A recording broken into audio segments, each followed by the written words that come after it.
Eu já tentei e já vi que não dá pra continuar sem a tua grande ajuda.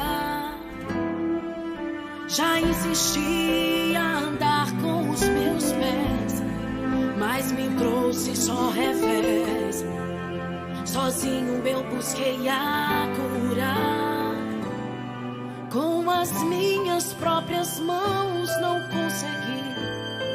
Eu falhei e desisti, e pensei a cruz deixar, mas a estrada da vida te avistei e perto de ti parei. Por favor, mestre, me escuta. Não sei o que fazer, nem sei pra onde ir, e humildemente eu vim buscar a tua ajuda. Me ajuda, mesmo se eu falhar. Me ajuda, mesmo se eu errar. Me ajuda, pois sem a tua ajuda eu não vou chegar. Me ajuda a passar esse deserto. Me ajuda a fazer o que é certo. Me ajuda, pois sem a tua ajuda eu não vou chegar. Se com as minhas mãos falhei, se com os meus próprios pés caí, se com a minha voz calei, se com os meus próprios olhos não vi, se com a minha mente errei, se a tua voz eu não ouvi, se com meu coração pequei, se eu tentei e não consegui, com as tuas mãos não falharei, com os teus pés eu vou chegar, com a tua voz eu bragarei, com os teus olhos eu vou enxergar, com a tua mente eu acertarei, com seus ouvidos eu vou escutar, e com a tua ajuda, ó meu mestre, no final eu vou chegar.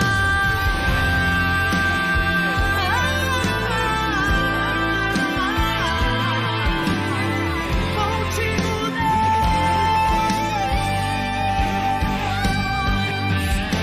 se com as minhas mãos falhei, se com os meus próprios pés caí, se com a minha voz calei, se com os meus próprios olhos não vi, se com a minha mente errei, se a tua voz eu não ouvi, se com meu coração pequei, se eu tentei, mas não consegui, com as tuas mãos não falharei, com os teus pés eu vou chegar, com a tua voz eu bragarei, com os teus olhos eu vou enxergar, com a tua mente eu acertarei, com seus ouvidos eu vou escutar, e com a tua ajuda, ó meu mestre, no final eu vou chegar. Com Deus eu vou, com Deus eu vou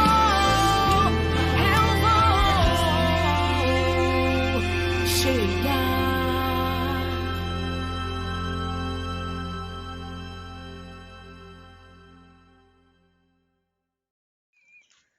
Nós estamos em guerra e vamos vencer em nome de Jesus.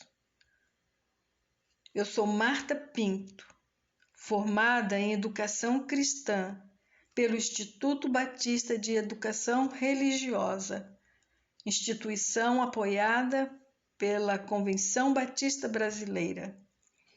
Hoje, o IBER é conhecido como CIEM, Centro Integrado de Educação e Missões, na Tijuca, Rio de Janeiro, Brasil. E nós vamos desenvolver o tema Sabedoria em meio à dificuldade. Deus vem trabalhando em nós todos esses meses para que nós nos tornemos pessoas bem-sucedidas. E Ele está nos ensinando a ver a nossa vida do ponto de vista dele.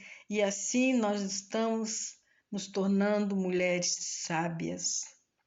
E agora nós vamos usar esta sabedoria em meio às dificuldades que temos enfrentado na nossa vida, na vida conjugal. E também em outros relacionamentos, mas principalmente na vida conjugal. Vamos orar? Pai, te agradeço pelas escrituras que o Senhor deixou. Ele acabou se tornando um manual da felicidade, porque através dele nós podemos encontrar tudo o que precisamos saber como nos tornarmos pessoas felizes, andando no centro da tua vontade. Quero te pedir que nos abra o entendimento, ilumine o nosso entendimento, para que vejamos como o Senhor quer que a gente veja a nossa vida. E aprendamos a usar as armas certas para vencer, deixando assim de viver como meninas na meninice, mas nos tornando adultas, mulheres que sabem olhar para o problema nos olhos e dizer para ele: aqui você não tem mais lugar, pois nós vivemos a vida de Cristo. Eu vivo a vida de Cristo. Nós oramos assim, Pai, em nome de Jesus. Amém. Sabedoria em meio à dificuldade. E nós precisamos saber algumas coisas para aplicarmos a sabedoria em meio à dificuldade. E a primeira coisa que você precisa saber, mas tendo convicção, é que você é filho de Deus. Você tem o Todo-Poderoso ao seu lado. E também você tem aquele que venceu, Jesus Cristo. Ele mora em você. E você é para ele a sua casa favorita. Não é nada romântico, né? É tudo romântico. Você é a casa favorita de Jesus. Sendo assim, você pode contar com os vastos recursos dele para você passar pelas dificuldades. Assim como o cântico é uma súplica: ajuda-me, me ajuda, Senhor, me ajuda. Ele virá ao nosso socorro. E ao final, nós poderemos cantar: eu creio, tu és a cura. Eu creio, tu és a minha cura, Jesus.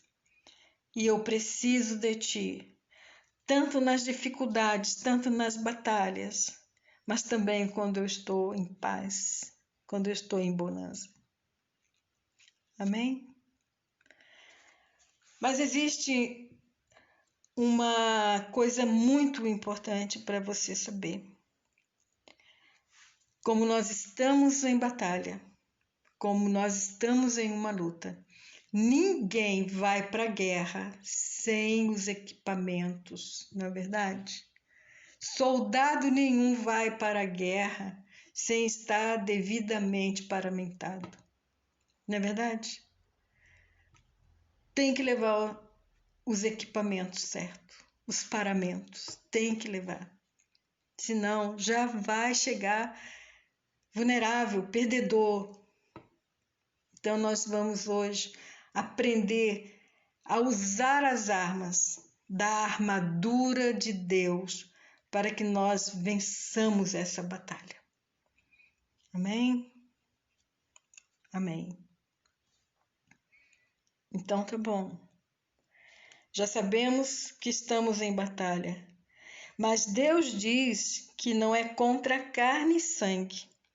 Então ele está dizendo que não é contra o seu cônjuge. O texto inicia dizendo que há uma armadura que precisa estar vestida, e é a armadura de Deus, pois ela vai te manter firme contra as ciladas do diabo. E esta armadura está em Efésios capítulo 6, e começa ali no verso 10. E nós vamos ver as peças que compõem a armadura de Deus. No capítulo 6, no verso 13, o texto continua dizendo o seguinte: agora ele vai apresentar as peças que compõem cada parte da armadura. Ela é a nossa arma, mas ela é a nossa arma de ataque, mas também é a nossa arma de defesa. E ela é espiritual. Então vamos lá. Estão preparados? Querem prosseguir? Eu quero que você prossiga. Eu gostaria que você fosse corajosa nessa batalha e ao final dela pudesse levantar a bandeira da conquista da sua vitória. Aleluia. Então tá. A primeira peça que deve estar no lugar é o cinturão da verdade. Quando Paulo escreveu este texto, ele estava em mente com um soldado romano da sua época, e ele observava esses soldados, porque andava lá no meio deles, né? E ele observava que um soldado, ele tinha entre 1 até 3 cinturões para prender a espada. Olha que importância! Tanto o cinturão é importante como a espada é importante, e os dois fazem parte da armadura de Deus. Então vamos devagar, passo a passo, para compreendermos a importância de cada peça e também como podemos usar cada uma delas em nossa defesa e, quando precisarmos, usá-las também no ataque. Então, saiba que não é à toa que a primeira peça da armadura seja o cinturão. Deus faz tudo com um propósito. E o inimigo, ele estará sempre pronto a nos aplicar golpes baixos. Nós já vimos em uma das lições que ele usa o engano. E o engano é uma verdade parcial. Mas eu quero lembrar também que ele é o pai da mentira. E ele é descrito assim em Apocalipse, no capítulo 20, no verso 10. Ele é o enganador, o sedutor. Em João 8,48, João o apresenta como porque é mentiroso e pai da mentira. Os ataques que Satanás sempre vem aplicando na gente é acompanhado de mentira. Você pode ver isso na sua vida ou na vida das pessoas. A mentira está sempre presente quando há um ataque de Satanás. E quando nós acreditamos nessas mentiras, o engano, ele entra e abre o espaço, e nós cedemos espaço para ele. Entendeu? Então, quando nós acreditamos na mentira e nós acreditamos no engano, acabamos cedendo espaço para Satanás na nossa vida. Misericórdia. Que horror! Mas tem uma outra coisa séria que eu preciso te alertar a respeito disso. Quando nós fazemos uso da mentira na nossa vida para nos defender ou para, naquela hora, proteger de alguma coisa, eu quero que você saiba que não existe mentira branca, pois mentira para Deus é sempre mentira e Satanás é o pai de mentira. Então, nós não podemos usar deste artifício do inimigo, porque quando nós mentimos, o cinturão da verdade, ele cai, e caindo, ele vai abrir uma brecha para Satanás, e assim nós vamos ficar expostas às nossas partes vitais.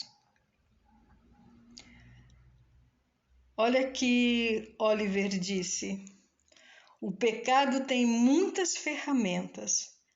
A mentira é o cabo que serve para todas elas.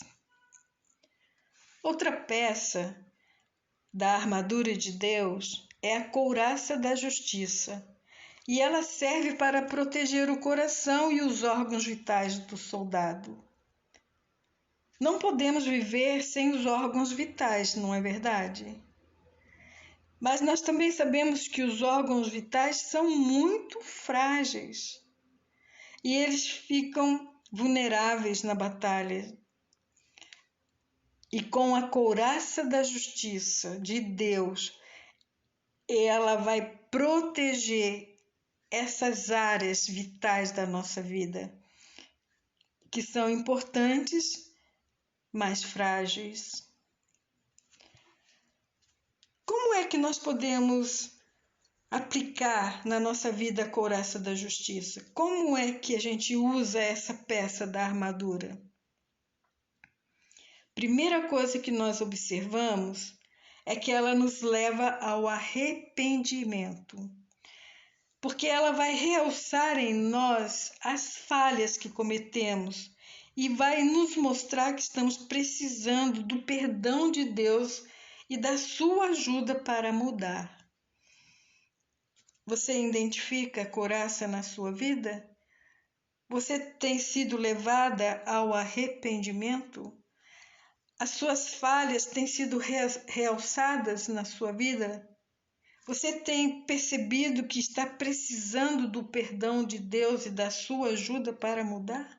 Então você está com a couraça da justiça. Outra coisa prática da couraça da justiça é que ela nos livra da culpa.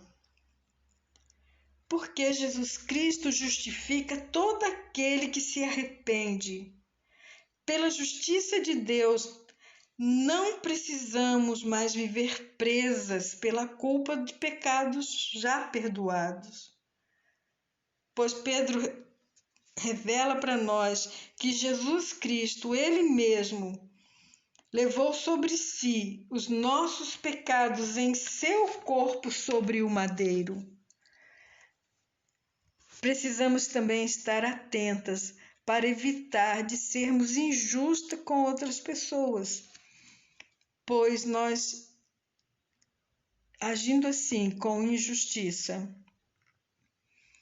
esta peça da armadura de Deus também está em perigo, está fora do lugar, pondo a nossa vida em risco. A nossa vida espiritual, o nosso relacionamento com Deus e também com as pessoas.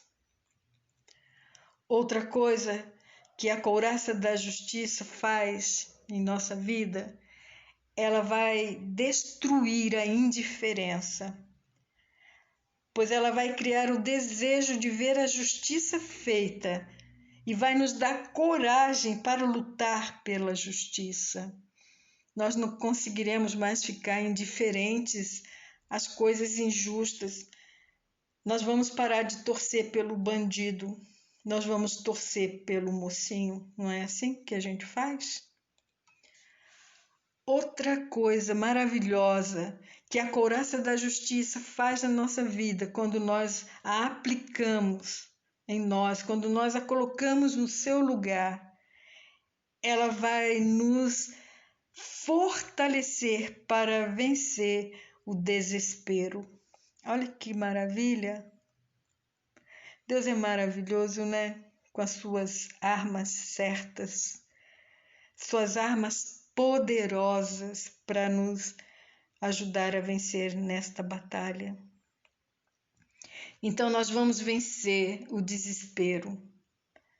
Nós vamos vencer nas situações mais injustas que nós sabemos, porque Deus vai estar vendo. Nós teremos essa certeza que nós não estamos mais sozinhos, que Deus está vendo e que Ele vai trazer justiça, conforme está em Isaías 51, 4.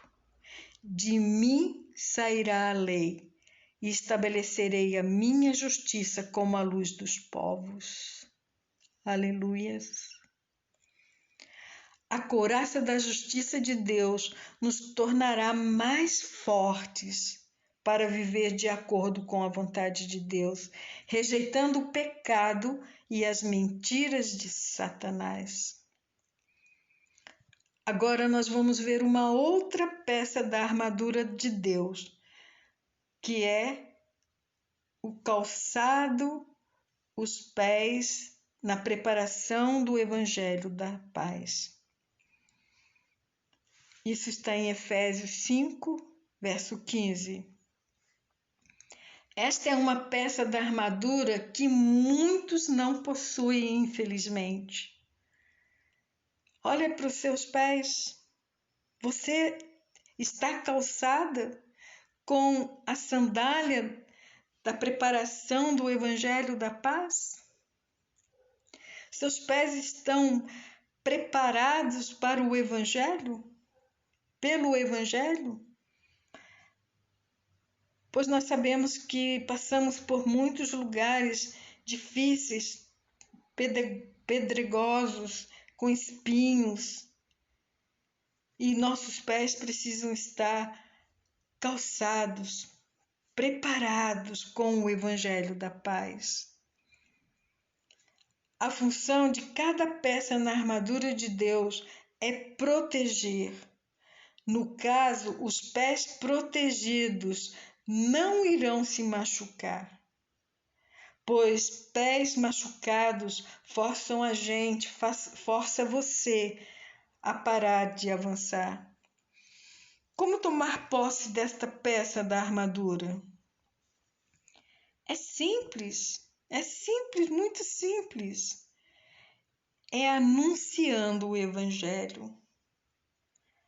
Como devo anunciar o Evangelho? Só é possível anunciar o Evangelho àquele que vive o Evangelho. E se não houver transformação na sua vida, você não terá alegria em contar as boas novas de Cristo. Então é assim que você vê se você está calçada com a sandália da preparação do Evangelho da Paz. Você tem pregado o Evangelho quando você tem oportunidade? Você tem levado as boas novas de que não há mais condenação para aqueles que estão em Cristo Jesus? Uma outra parte da armadura é o escudo da fé. E é a parte da armadura de Deus que todo cristão verdadeiro deve vestir. O significado do escudo da fé fala acerca da confiança inabalável. Não é uma confiançazinha, é uma confiança inabalável que nós cristãos temos em Deus e em sua palavra. O escudo da fé vai proteger os redimidos das mentiras e dos enganos de Satanás. Oh, maravilha! Glória a Deus! Glórias a Deus! O escudo da fé, ele vai proteger a gente das mentiras e enganos de Satanás. O escudo da fé é primordial contra as setas em chamas do maligno. Por isso que fala dardos inflamados. Então são aquelas flechas lançadas, como nós vimos ou vemos nos filmes, que vai com uma ponta com fogo. Eles molham lá no pinche, acende e lança contra o seu inimigo na batalha. Então, o escudo da fé, ele vai apagar estes dardos. O apóstolo Paulo diz que somente através do escudo da fé o crente pode apagar os dardos inflamados do maligno. Esses dardos simbolizam toda espécie de investidas malignas que Satanás usa contra nós. Então tá. E devem orar e encorajar uns aos outros nesta batalha.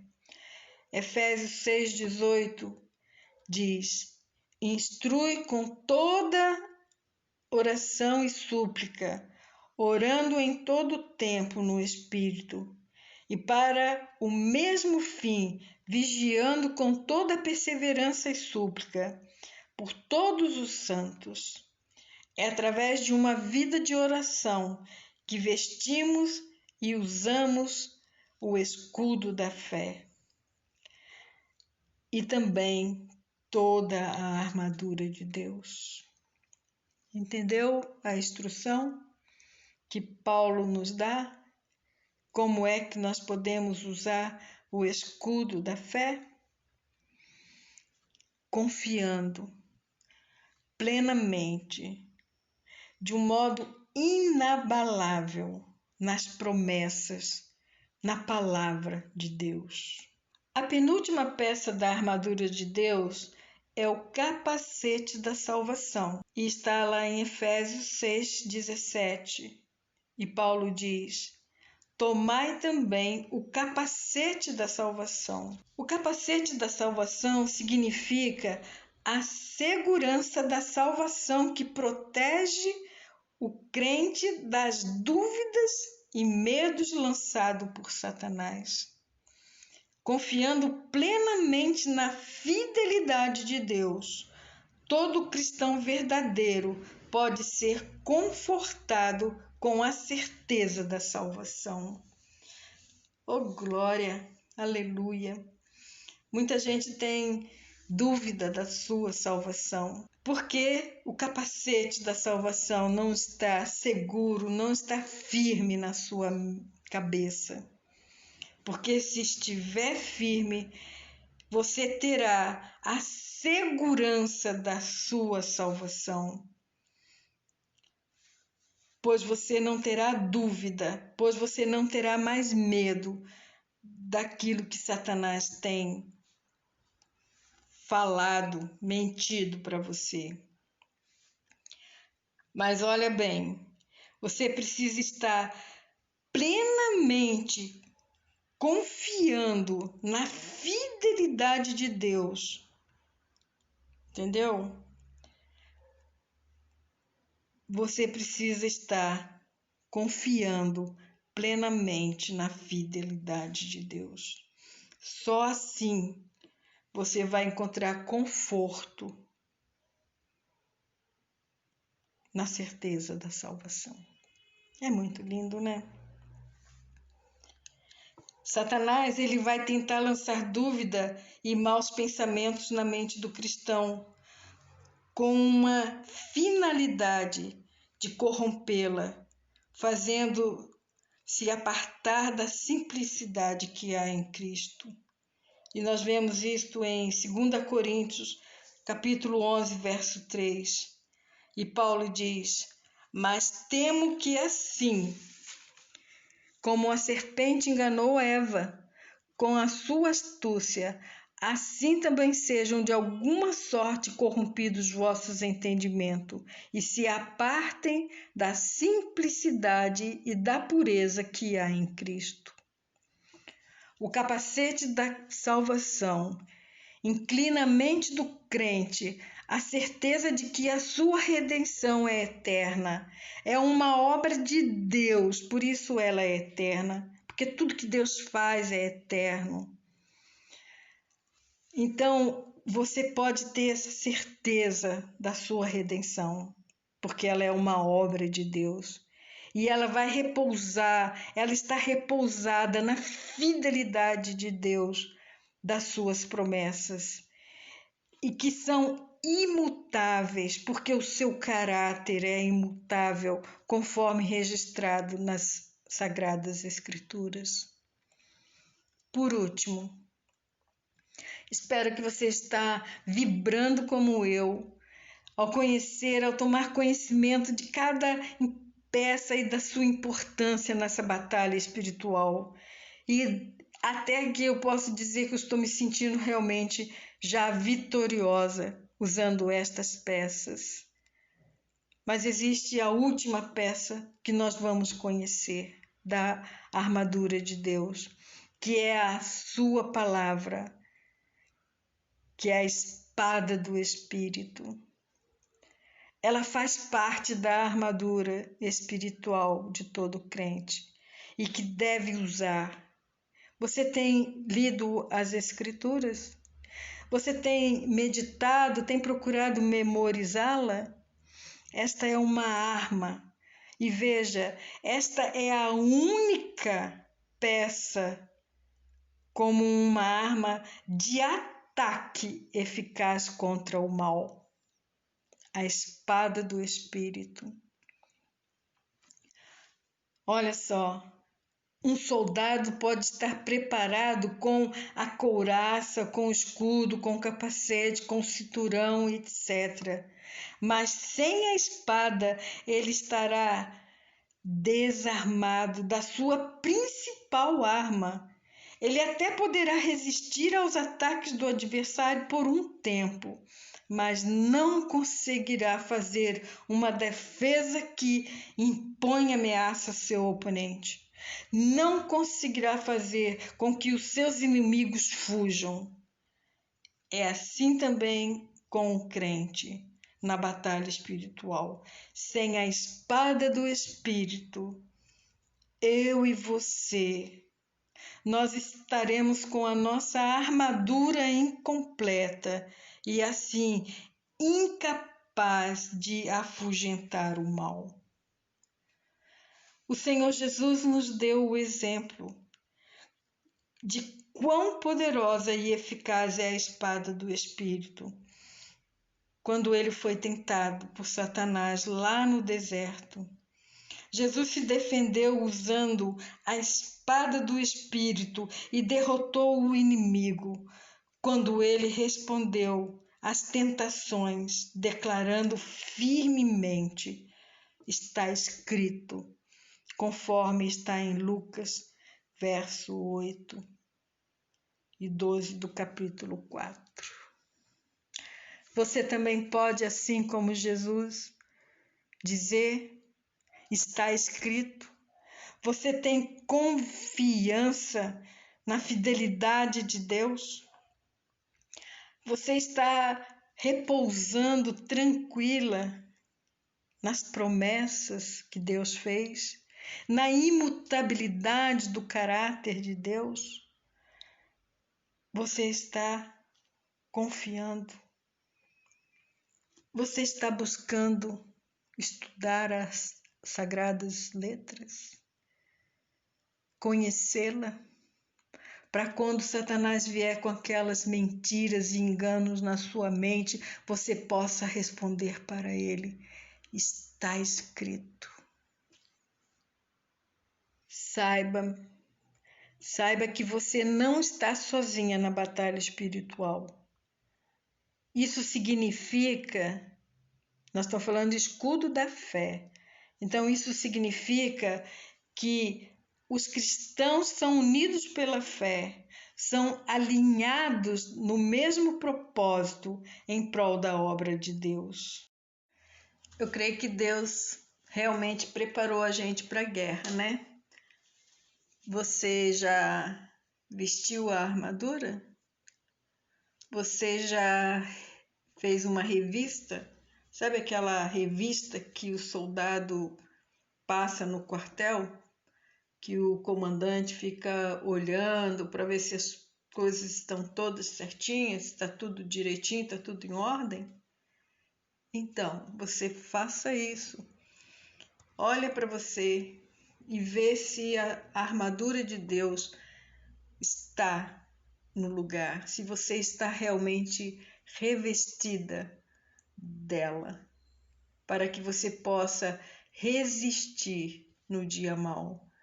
Essa é a nossa garantia. Nós podemos resistir quando as dificuldades surgirem, quando formos atacados. Mas precisamos estar devidamente equipadas. Agora, eu vou passar para vocês alguns exemplos de mulheres que passaram por dificuldades, mas eu acredito que elas conseguiram vencer porque estavam devidamente equipadas.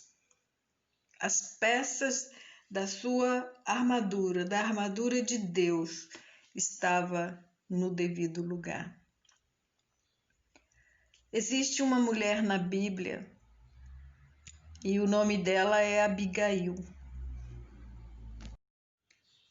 A história de Abigail está registrada no livro de 1 Samuel, capítulo 25. Ali está a maior parte da sua história, os detalhes, não todos, porque em outros livros ela também é mencionada. O contexto da vida de Abigail era bem parecido com o de alguns de nós, pois o seu marido era um homem rude, um homem mau. Mas o texto diz que Abigail era uma mulher inteligente e bonita. Interessante que ela se destaca em um ambiente que tinha tudo para dar errado. A qualidade que mais se evidencia na vida de Abigail neste momento era a habilidade no falar. Ela sabia se comunicar da maneira correta e de um jeito apropriado.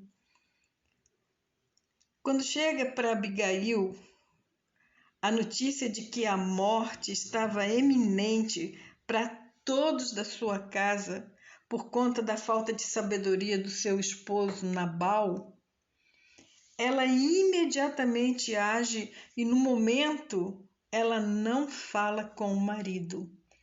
Olha só a sabedoria. Ela não reage e aquela notícia de que todos morreriam foi por conta de Nabal ter dado uma resposta malcriada para o rei Davi. Mas Abigail, ela não reage contra o marido, ela age para salvar todos os da sua casa. E ela age naquele momento, não falando com o marido, mas ela toma a iniciativa de evitar um mal que já estava decretado e que podia acontecer a qualquer momento. Nesse ponto, nesse exato momento, ela se reúne com os servos e ela dá ordem para eles prepararem todas as provisões que Davi havia pedido e, como ela era sábia, inteligente, ela preparou ainda um pouco mais, ela fez além. Olha só como é importante saber agir devidamente, corretamente. Davi tinha pedido para o marido de Abigail, Nabal, que desse para ele e para os seus soldados pão, comida.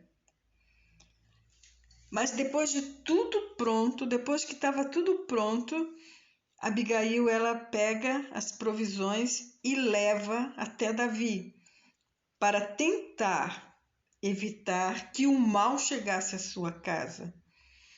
Ela poderia ter dito, como muitas vezes nós fazemos, ela poderia ter falado assim: tá bom, É isso que você quer? Então, que morra. Mas ela poderia ter falado assim, mas ela não falou assim, embora seu marido tivesse agido errado. Ela também poderia ter fugido. Ela poderia ter abandonado todo mundo, largar todos para trás. Mas o que ela faz? Ela prepara tudo que Davi havia pedido e um pouco mais para tentar evitar que o mal chegasse na sua casa, que o mal atingisse inclusive o seu marido, que era muito mau. Mas ela não pensou assim, na verdade. Ela poupou a vida do seu marido, mas também poupou a vida dos que estavam com ela na casa, todos os servos, e a sua própria vida. Veja, ela não falou com o marido, mas ela não falou para evitar uma discussão desnecessária, porque ele era mau, ele era um homem perverso. Qualquer coisa era motivo para brigar, para discutir. Então, ela naquele momento, ela evita uma discussão e até evita o ataque iminente de Davi. Ela se coloca na posição de resolver a situação e não na questão de ali ficar disputando com o marido, se deve ou não deve fazer. Amadas, vamos aprender com Abigail a arte de se comunicar. Às vezes, nós temos até o melhor conselho. Às vezes, naquele momento, não é o melhor momento para nós falarmos e não falarmos nada. E nós também devemos aprender a não ficar colocando as nossas ideias, aquilo que a gente pensa. Às vezes, nós queremos atenção e ficamos ali tentando impor as nossas ideias.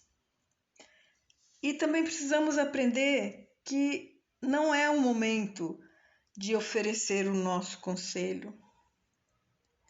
Nós precisamos desta sabedoria na comunicação, mesmo que nós tenhamos o melhor conselho, boas ideias e bons conselhos. O melhor naquela hora é se calar. Pois nós precisamos da sabedoria de Deus para sabermos o momento certo de fecharmos os nossos lábios e abrirmos os nossos lábios.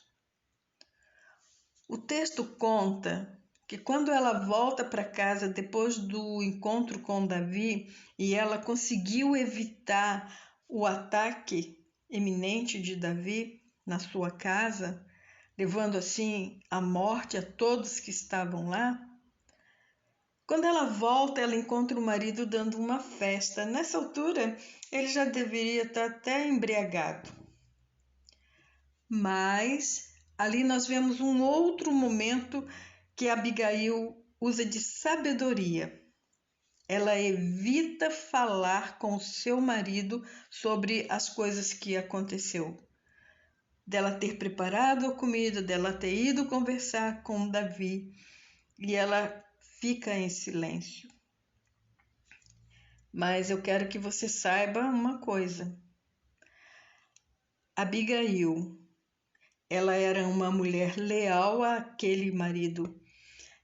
Abigail era leal e fiel a Nabal, mesmo que ela tenha ido falar com Davi. Mas ela não era cega. Ela agiu sem comunicar ao marido, mas a Bíblia relata que no outro dia ela narra tudo para ele do que havia acontecido. Abigail é uma mulher, sim, para que a gente possa seguir o seu modelo. Existem outras pessoas, outras mulheres que passaram por momentos difíceis no seu relacionamento e eu quero contar algumas das histórias para nos motivar a avançarmos, sendo aliadas a Deus para salvar o nosso casamento. Mas não só isso, muito mais que isso, dar ao marido, ao cônjuge, a oportunidade de ter um encontro genuíno com o seu Salvador.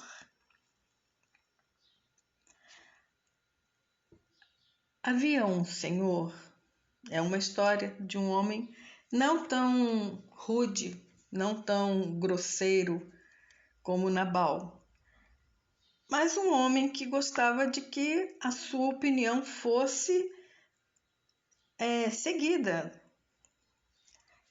E ele queria construir na sua casa uma piscina. Só que para ele construir aquela piscina, ele precisava fazer um empréstimo. E naquela altura, se ele fizesse o empréstimo, ele iria arruinar a vida financeira da família. Mas a esposa dele, a princípio, não foi tão sábia quanto Abigail. Ela respondeu, ela foi malcriada, ela agrediu dizendo: você vai acabar com a gente, você vai acabar com a nossa família, com a nossa finança se você fizer isso. Isso ficou ali num impasse entre os dois por algum tempo. Mas ela também era uma mulher sábia, porque depois de ter ido se aconselhar, ela fez o propósito de cooperar com Deus naquilo que ele queria fazer na vida do seu marido. E depois do aconselhamento, ela foi lá conversar com o seu marido e pediu desculpa para ele pela forma como ela havia respondido anteriormente, que ela reconhecia que não falou devidamente com ele, mas ele não acreditou nela. Quando o homem não acredita na sinceridade, ele fica mais firme, ele fica mais duro e começa a provocar. E aquele homem continuou falando dia após dia, na intenção de construir aquela piscina, ter aquela piscina na sua casa e também na intenção de fazer o empréstimo. Mas ela já estava determinada no seu coração de cooperar com Deus sobre aquele assunto. E ela disse assim: Senhor meu Deus, eu sei que tu és maior que o meu marido. E se ele fizer esse empréstimo, o Senhor sabe que ele vai arruinar as finanças da nossa família. Mas tu podes, somente tu podes. E somente o Senhor sabe como mudar o coração do meu marido. E durante a semana ele continuou ali falando a respeito da piscina. Mas só que agora a resposta dela já não era mais aquela resposta que o desafiava.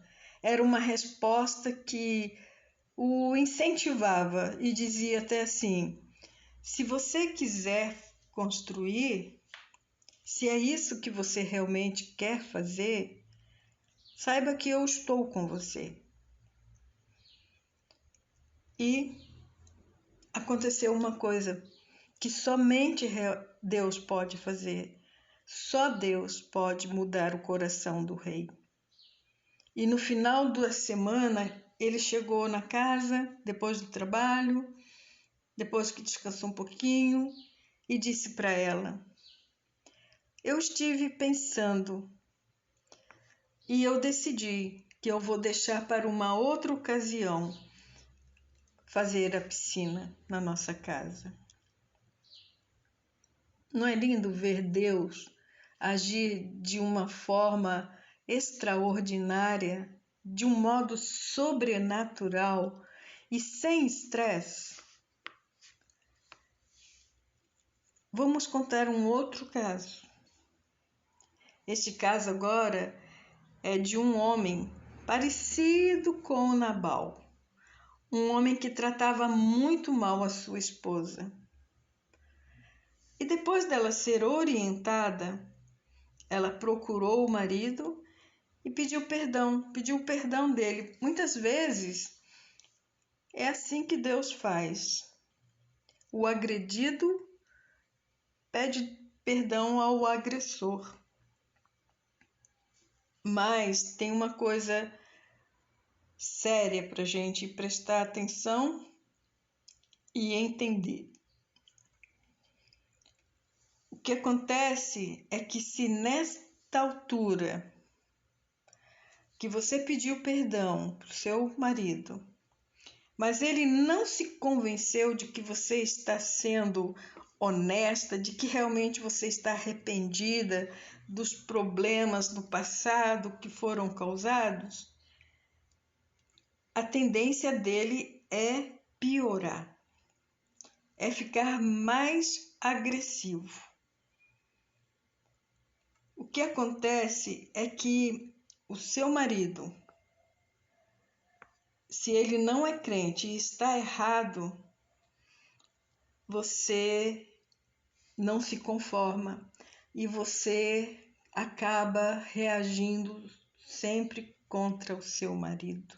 O apóstolo Pedro, na sua primeira carta, no capítulo 3, no verso 1, ele tem um convite para nós.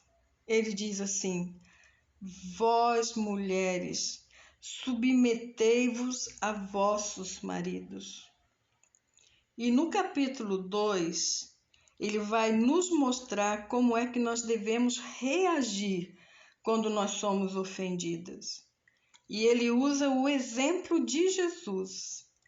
E ele quer que nós sigamos os passos de Jesus. Na verdade, Jesus é o nosso modelo, ele é o nosso exemplo e Deus quer que nós o imitemos em tudo. E o texto diz o seguinte, que quando Jesus foi maltratado, ele não retribuía na mesma moeda. Quando ele era injuriado, ele não injuriava. E quando ameaçado, não ameaçava, mas ele entregava-se àquele que julga justamente. Mas Jesus é perfeito e nós podemos seguir o seu modelo. Mesmo sofrendo injúrias, ameaças, ele não retribuía do mesmo modo, mas ele se entregava àquele que julga justamente, pois ele levou os nossos pecados em seu corpo para nos curar. Deus permite que pessoas não crentes tragam ofensas contra nós. Ele está procurando por uma pessoa que não vai reagir contra o ofensor. Será que Deus pode contar com a gente? Ele está à procura de pessoas que estejam dispostas a levar a carga um do outro. O que Deus quer? Deus está pedindo à esposa crente que leve em suas vidas ou em sua vida os problemas do seu marido. Por quê? E nós vemos isso, porque logo após ele dizer que Cristo levou as feridas no seu corpo, logo em seguida ele diz: semelhantemente vós, mulheres, sede submissas a vossos maridos, porque se alguns deles não obedecem à palavra pela conduta da mulher, sem que nenhuma palavra seja dita, eles sejam ganhos para Cristo.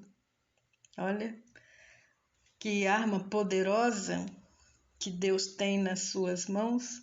Você, obedecendo a Deus, se colocando à sua disposição para que Ele possa te usar como um instrumento na vida do seu cônjuge. Se o marido não é crente, e ele erra uma vez, e se você que é crente, você erra também uma vez, só isso é necessário para fazer com que haja um equilíbrio na balança.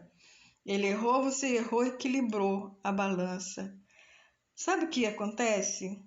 Isso vai levar o seu marido a pensar e até dizer: está vendo? Eu não sou tão ruim assim. Por quê? Porque agora a culpa dele foi aliviada. E você reagiu e ele viu que você reage como ele também reage. Então ele acaba pensando que aquela atitude dele, aquela ação dele não é tão ruim assim. E essa ação faz com que a gente assuma uma atitude de condenação. Toda vez que o marido não se reconhece culpado ou que errou com a gente fica numa posição de condenar. E o homem percebe, e como ele percebe, ele vai continuar agindo dessa maneira, porque ele sabe como deve fazer para perturbar a sua mulher. Ele sabe como insultá-la para que ela reage. E quando ela reage, quando ela está reagindo contra ele, ele não precisa se preocupar com seus próprios problemas. E assim ele continua justificando a sua conduta, focando um no problema do outro. Mas enquanto isso acontece, enquanto isso estiver acontecendo, ele não tem que se preocupar com Deus. No entanto, quando a esposa se acerta com o marido, pedindo perdão dele por tê-lo desrespeitado e sendo insubordinada, então ele já não tem qualquer coisa para que possa culpá-la, para que possa acusá-la ou condená-la. Mas ela fez tudo o que deveria. Ela fez tudo exatamente o que deve ser feito. Mas, como já dissemos, quando o marido não se desculpa, quando a esposa se desculpa, então ele fica com toda a culpa, tanto a sua culpa quanto a culpa que era da esposa. E isso vai fazer com que a balança fique pesada mais para o lado dele. Quanto mais culpa, mais irritado, mais agressivo ele fica. Por isso é que as coisas tendem a piorar, porque ele não acredita que a esposa realmente mudou. Ele pensa que agora ela pediu perdão pelas coisas do passado e ele pensa que agora, por ela ter pedido esse perdão, isso vai mudar. Mas isso vai mudar só por um pouco de tempo. Ele não acredita que é algo permanente, é algo temporário. E aí ele continua reagindo.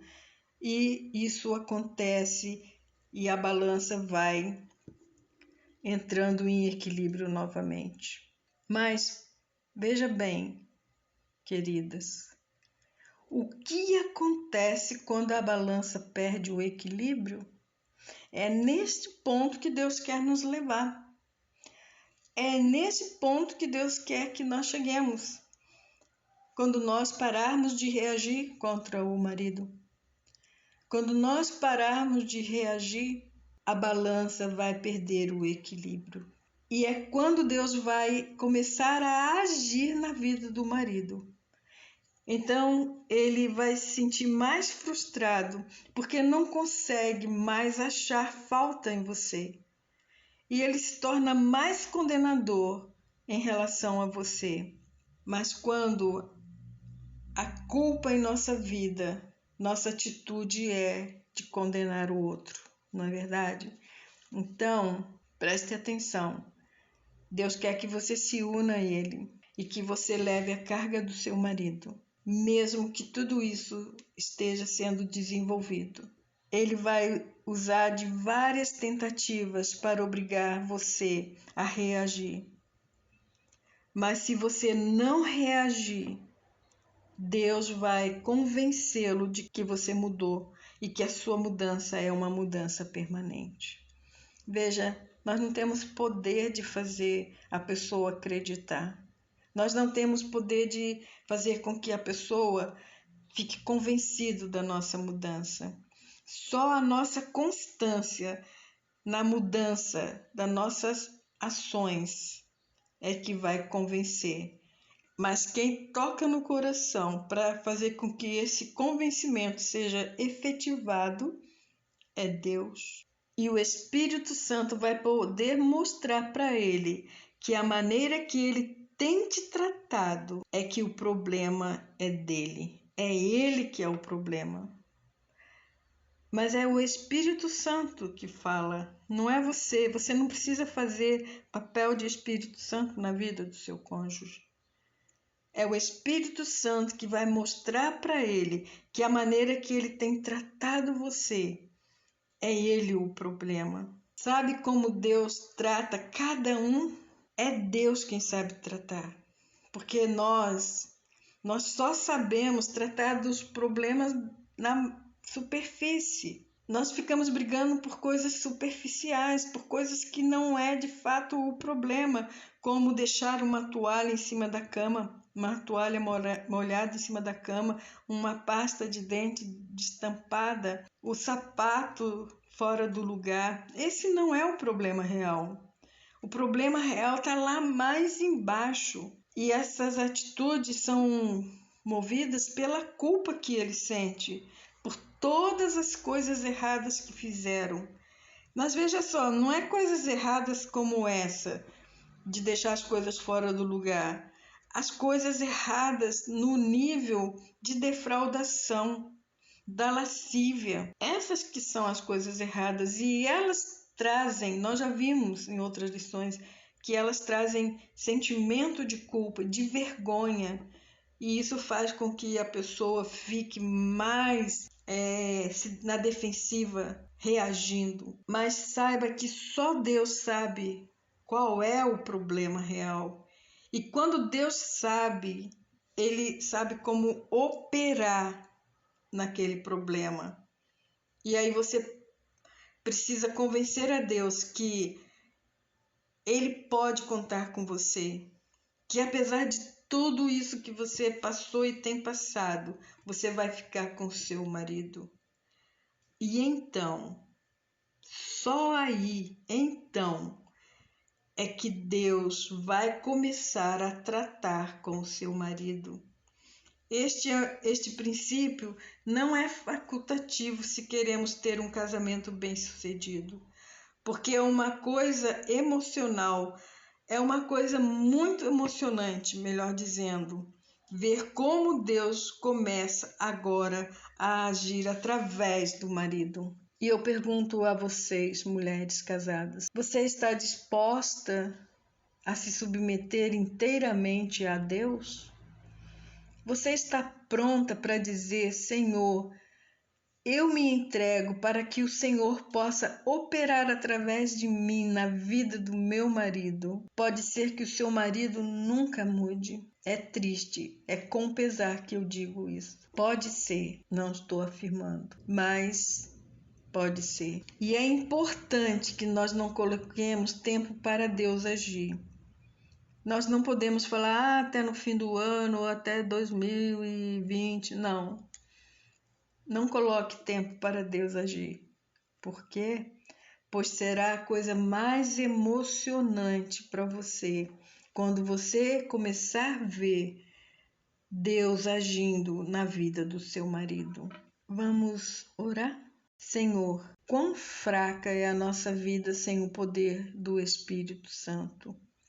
Pois é só através dele que conseguimos forças para suportar os testes e ter vitórias em ti. Ajuda-nos em nome de Jesus. E nós cantaremos: eu sei que tu és a cura e tu és a vitória da nossa vida, das nossas